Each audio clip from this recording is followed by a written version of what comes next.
Ah, winter, the season that we've packed full of holidays to distract us from the fact that it's really goddamn cold out and everything objectively sucks right now. And with the best holidays over and done with and a month left to go before your annual reminder that no, you can't take your body pillow out to a fancy restaurant, there are a lot of hours left in the month that I'm sure you'd rather fill with something other than gnawing existential dread. And that's where anime comes in. The start of the new year means the start of a new season and a deluge of new titles to wade through, trying to figure out what will brighten your winter's day and what will only make the nights colder and darker. Luckily, you've got me to watch it all in your stead, help you sort the good from the mediocre and the hilariously awful, and tell you the 10 new shows this season that are most worth your time. On that note, I try my hardest to avoid putting second or third seasons on these lists because those are harder to get into than new shows, and I figure that most people who might be interested in them are already tuning in. But I'm making an exception to that for Mob Psycho 100 Season 2, because the first episode alone was so good that it made me realize this series as a whole might just be my favorite anime of all time, and having read the manga, I know that it's only going to get better from here. If you're unfamiliar, Mob Psycho 100 is a show about a middle schooler with incredible psychic powers named Mob, who suppresses his emotions to keep those powers in check, and as a result has a lot of trouble in social situations. Mob is somewhat ironically guided down the path to functional adulthood by a phony psychic named Reigen Arataka, who has made it his mission in life to con gullible idiots into doing things that will actually help them instead of just asking a psychic for help. As One Punch Man's smarter younger brother, Mob Psycho 100 has some of the most complex and relatable characters in anime and manga period, a profound core message about what it truly means to be a better person, and a fluid, dynamic style of animation that blows everything this side of theatrical anime productions out of the water. I know I say a lot of nice things about a lot of very nice anime, but this one is really something special, and if you're not watching it, you are seriously missing out. Not just on a good anime, but on a phenomenal source of reaction images, and on Reigen, who is objectively the best boy of 2017, 2019, and all other years, no matter what the Anime Awards say. Miles. So if the fact that you haven't gotten into it yet and there's another season you've got a marathon in order to enjoy this is scaring you off, don't think of it that way. Instead, pretend that this is the first season and it just happens to start with an episode 0 that is 4 hours, 50 minutes, and 12 seconds long. And not a second shorter, because if you skip this show's wonderful OP and ED, then you suck and I hate you. Got 'em. Now, psychic powers aren't the only vehicle for battles of the mind, and if you're looking for a series with more in the way of tactical clashes of wit, Kaguya-sama Love is War has you covered. Narrated in the overdramatic style of kaiji with dramatic inner monologues and dastardly psychological warfare to match, this anime from A1 Pictures depicts a battle for supremacy between two mental titans who lead the student council of an elite academy, Kaguya Shinomiya and Miyuki Shirogane. Both of whom are bound and determined to force the other one to confess their love, because they like each other but they don't want to give up the upper hand that they so clearly deserve. Honestly, I was sold on this series by its premise alone. The idea of two colossal narcissists concocting crazy schemes to avoid actually having to ask each other out is comic gold. It's at once hilarious for how over the top it all is and how relatable the emotions at its core are, because nobody really wants to take that first step, but someone's got to do it. Playing up that inherent awkwardness to such an absurd degree is a brilliant concept, and this rom-com delivers on it with aplomb. Kaguya and Shirogane both have a larger-than-life screen presence that gives them cute, combative chemistry with one another, and Chika, the good-hearted idiot who often comes between them, plays her part perfectly, unwittingly exacerbating their ego-driven, self-inflicted agony without ever giving off a hint of malice. If you like your comedies sharp-witted and a little mean-spirited, this is the show for you. If you prefer other sharp things, Dororo has swords, and it's really good. You are nailing this, Jeff. Dororo is a classic action horror manga created by the father of manga himself, Osamu Tezuka. It follows a wandering samurai named Hyakimaru on his quest to kill the 48 demons that stole his body parts when he was born as part of a power bargain with his father and reclaim the humanity that he lost piece by piece. He's joined in his adventures by Dororo, a mysterious young thief who apparently aims to steal the sword hidden in his prosthetic arm, but really kinda just needs a friend. It's a pretty compelling story hook, but despite that, and despite having been adopted into the first world masterpiece theater anime, that original 1967 manga has been largely overshadowed by a lot of Tezuka's other work. And if you read it, it's not hard to see why. Dororo is a sort of transitional fossil in the evolution of Tezuka's storytelling, with goofy, anachronistic comedy elements and a cartoony art style reminiscent of his earlier work being used to tell a more serious, mature story than those elements are really suited to. It's good, but tonally dissonant. Thankfully, this new anime from MAPPA strips away many of those cartoony sensibilities and plays up the series' horror elements, creating a creepier atmosphere that's better suited to its demon-infested Sengoku-era setting. The result is an adaptation with the potential to be miles better than the original, and the first 2 episodes already make good on that promise with some fantastic body horror, tight action scenes, and smart rewrites that make the new story feel better paced and more believable. But whether or not you know or care about the original source material, if you give Dororo a chance, I think you're gonna be easily swept up in its dark samurai fantasy. Speaking of dark fantasy, there's one anime this season that I can't avoid talking about.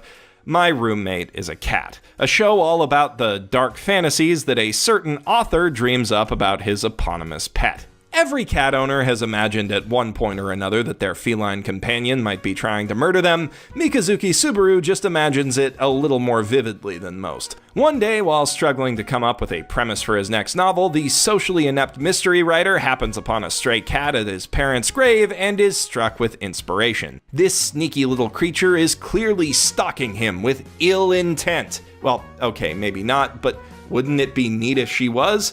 Subaru takes the poor little creature home, convinced that by observing her he'll be able to craft his next mystery masterpiece, but he might pick up more from her than just story ideas. The hungry stray, Haru, has lived a harsh life and is slow to trust Subaru, but she begins warming up to him gradually, and while Subaru has only ever seen others as a nuisance, as he observes Haru and is forced to take better care of both himself and her, he begins to see the upsides of having someone who really cares about him around. Telling its story from both Subaru and Haru's perspectives, this sweet little slice of life comedy is buoyed by strong character writing and a wry sense of humor that keeps it from feeling too sugary. While My Roommate is a Cat definitely is going to appeal to the kind of people who spend all day looking at cute animal compilations on Facebook, it doesn't come off as something just for them, like that insufferable goddamn talking dog movie whose trailers we cannot escape. There's a lot more to this than just cute Neko Moe, and if you give it a chance, I think you'll really enjoy this story of 2 loners learning to open up and love each other.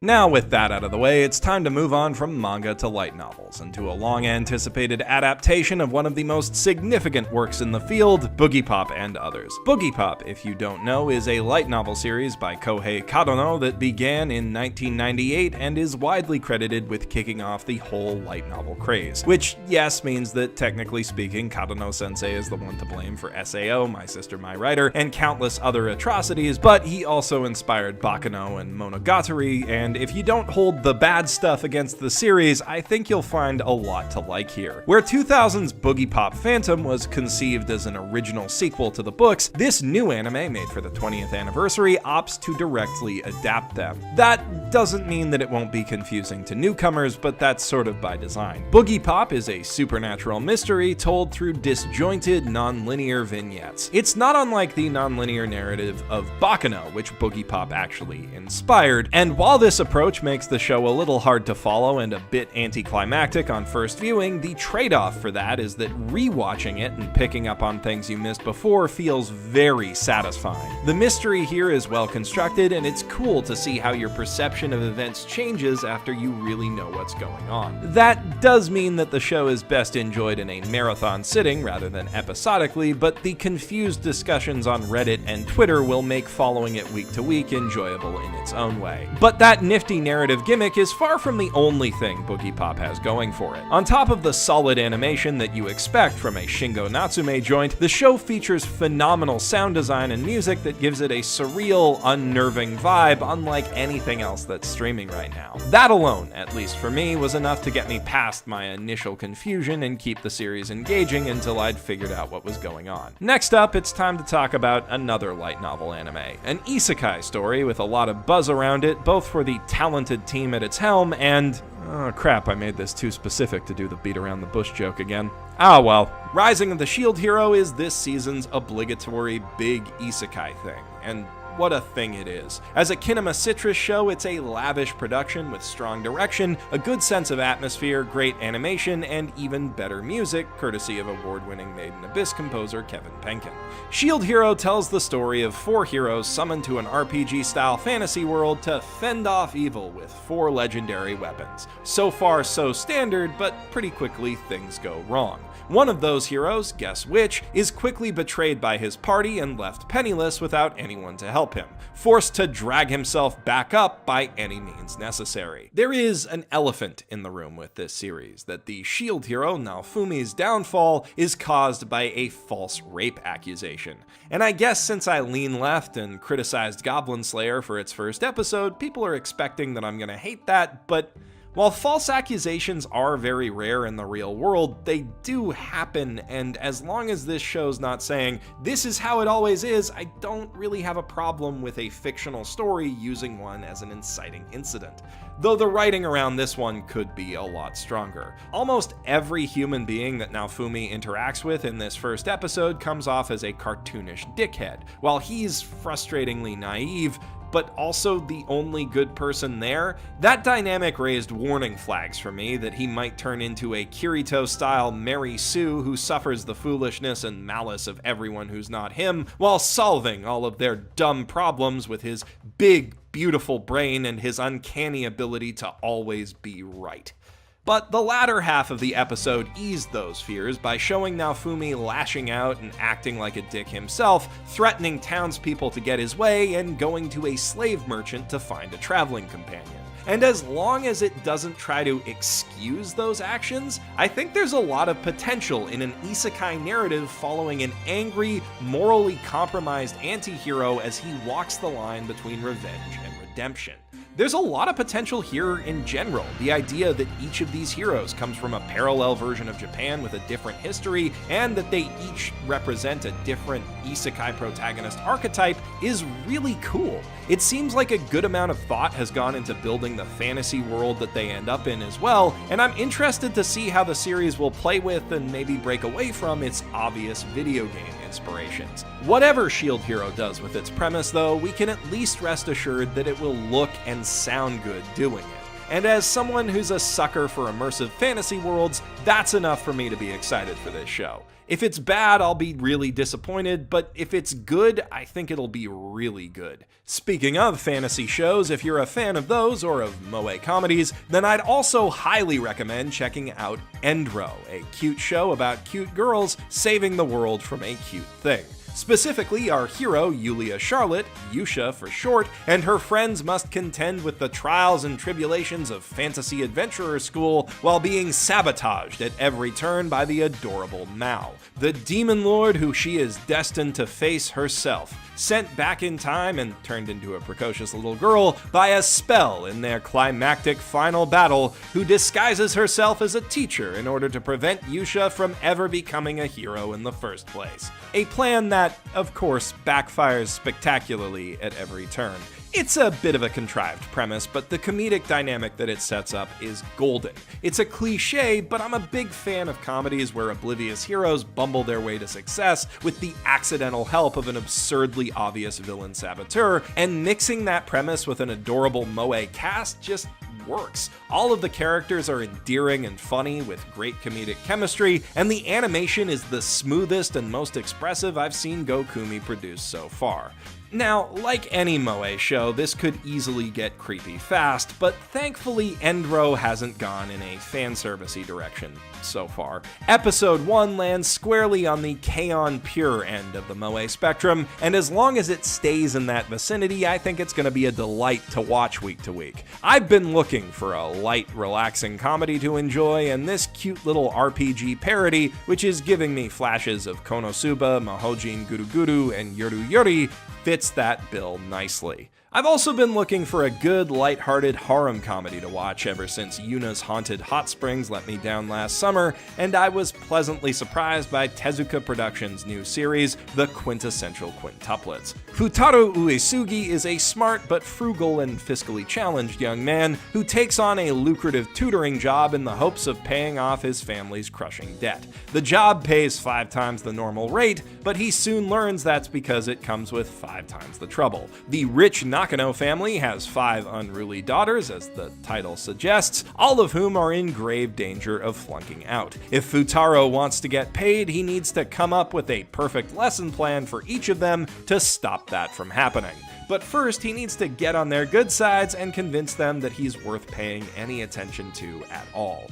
I really like how the Quintessential Quintuplets tells its story. The whole thing is framed as a flashback from Futaro and one of the quintuplets' wedding day, which creates a Nisekoi-esque air of mystery as to which of the girls he'll end up with, without falling into the Nisekoi trap of having that decision come down to fate instead of actual character agency. Each of the Nakano girls has a vibrant personality that's well defined from the get-go, and while they definitely hit your standard harem archetypes, they feel like they're more than just tropes. Likewise, the comedy in the series comes naturally from the character dynamics and has thus far managed to avoid repetitive, over-the-top harem cliches, though it's still a young show yet. Our hero, Futaro, has a clear motivation that will naturally lead him to getting closer to the girls without making it all about sex, as well as a strong personality that makes him feel like more than just an audience insert doormat. Of course, any harem comedy is going to be a little convoluted, but I was surprised by how grounded this one felt overall. And also wholesome?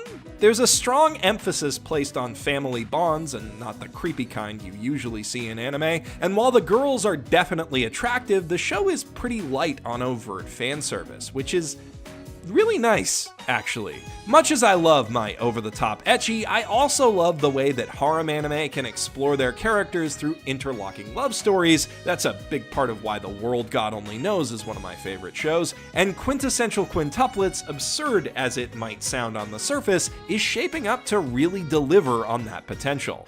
And that's not the only series that set my expectations low, only to exceed them spectacularly. When I started watching the magnificent Kotobuki, I was almost immediately put off by its animation style, and I'm guessing that you might be too if you're looking at the screen right now. Anime already suffers from putting 3D CG characters in the background of 2D animated series, but to make the main cast of your show CGI while all of the side characters are 2D just feels backwards and wrong. And while all of the individual components of the show look good, the 2D characters are neatly drawn, and the 3D models are really well designed and animated, surprisingly so considering this is the studio that did Berserk, I don't know that there's any way that they could have executed on this approach without it being jarring. That said, once I got past that one hang-up, I found myself adoring this anime. I'm a big fan of steam and diesel punk in general, and Wild West steampunk in particular, so I was immediately on board for a show about a squadron of ace pilots protecting an airship from sky pirates as it sails above a vast, untamed desert frontier. The fact that the squadron is made up of badass, cute girls is just icing on the cake. With Shirobako's writer and director on board, it kind of goes without saying that the interactions between those girls are an absolute delight. Every joke landed for me, and their banter in the opening scene was just perfect. I would have loved to hear more of it too, but the magnificent Kotobuki seriously impressed me by opting not to let the girls talk in the cockpit. Once they're in the sky, their lives are on the line and they actually act like it, only talking when they absolutely need to. Instead of moe, then, the dogfight scenes are carried by thrilling camera work, realistic tactics, and pitch-perfect sound design. For a lot of the big battle scene, there's no music playing. The only thing that's happening is the sound of the guns and the engines, and it is still gripping. Seriously, do not make the mistake of passing the magnificent Kotobuki over simply because it looks weird, especially not if any of its themes are of any interest to you at all. It is legitimately legitimately the best directed action series of the season by a wide margin. But also, don't mistake it for the other cute girls doing dogfight show this season, because Girly Air Force is some hot garbage, and you will not get those precious seconds of your life back if you accidentally watch it. Speaking of ominous countdowns, we come at last to the end of this list, and the best new series of the season, Mob Psycho notwithstanding, The Promised Neverland. Adapted by Cloverworks from one of Shonen Jump's biggest new series and given pride of place in Fuji TV's vaunted late-night Noe Tamina block, all signs pointed to this show being incredible, and it did not disappoint. Cloverworks went all out in producing this show, and every aspect of it, from the animation to the music to the voice acting, is among the best you'll see this year. If you don't know what it's about yet, I highly recommend hopping into the first episode blind, but listen on if you're not bothered by minor spoilers. The Promised Neverland tells the story of Emma, Norman, and Ray, 3 out of 38 orphans who live carefree lives in Grace Field House, a lovely little orphanage where everyone is treated like family. Under the watchful eye of their mama Isabella, the siblings, marked with numbers on their necks, spend their days playing in the fields around the orphanage, being careful to avoid the big gate to the outside world and the fence in the woods that they should never ever cross. If you've seen an anime before, you can probably guess their life isn't quite as happy as it seems, as Emma and Norman discover the night their little sister Connie is sent out for adoption. Running after the little girl to give her a stuffed bunny that she left behind, the pair stumbles upon her corpse stuffed into the back of a truck and learns that Gracefield House is less of an orphanage and more of a farm that sells human veal to rich demons. What's more, their beloved mother is in on it all. And while things could be worse, they could be in the American foster care system, that's still not great, so Emma and Norman vow to escape with all 35 now, I guess, of their siblings in tow. But, small wrinkle, they have to do it quickly before they turn 12 and are sold off as meat themselves. For a lot of different reasons, horror generally doesn't work too well in anime, but thus far, The Promised Neverland is hitting all the right notes and creating a chilling ambiance around Grace Field House and transforming these kids' idyllic world into a nightmare. And the somewhat cutesy art style, which would cause problems for any other kind of horror, is a perfect fit for a tale of kids sneaking around to usurp a malicious parental figure. With a strong mix of mystery and suspense and an equally strong cast of characters, The Promised Neverland is shaping up to be one of this year's best anime. If you only watch one show this season, other than Mob Psycho, make it this one. I'd like to thank HIDIVE for once again sponsoring this seasonal rundown. HIDIVE, if you're not familiar, is a new anime streaming platform that sets itself apart from the competition with a strong library of proper classics like Legend of the Galactic Heroes, Patlabor, and Ninja Scroll. They have a ton of great older anime and OVAs that you can't watch anywhere else, as well as an increasingly strong simulcast library. Last season, they had Bloom Into You and Release the Spice, and this season they've got The Promised Neverland, The Magnificent Kotobuki, Domestic Girlfriend, and a few ongoing shows from last season, including the best sports anime of last year, Run with the Wind, which gives me a fantastic opportunity to say, watch Run with the Wind, you cowards. HIDIVE is a fantastic service with a lot of great quality of life features, but don't just take my word for it. Click the link in the doobly-doo to try it for yourself today. But before you go, leave a comment below letting me know what shows this season you're most excited to watch week to week, and while you're down there, I mean, you see those buttons, you know what to do. With all my start of the year housekeeping finally taken care of, we'll be getting back to your regularly scheduled analytical videos starting this weekend. Please look forward to them, onegai shimasu. I'm Jeff Thu, professional shitbag, signing out from my mother's basement.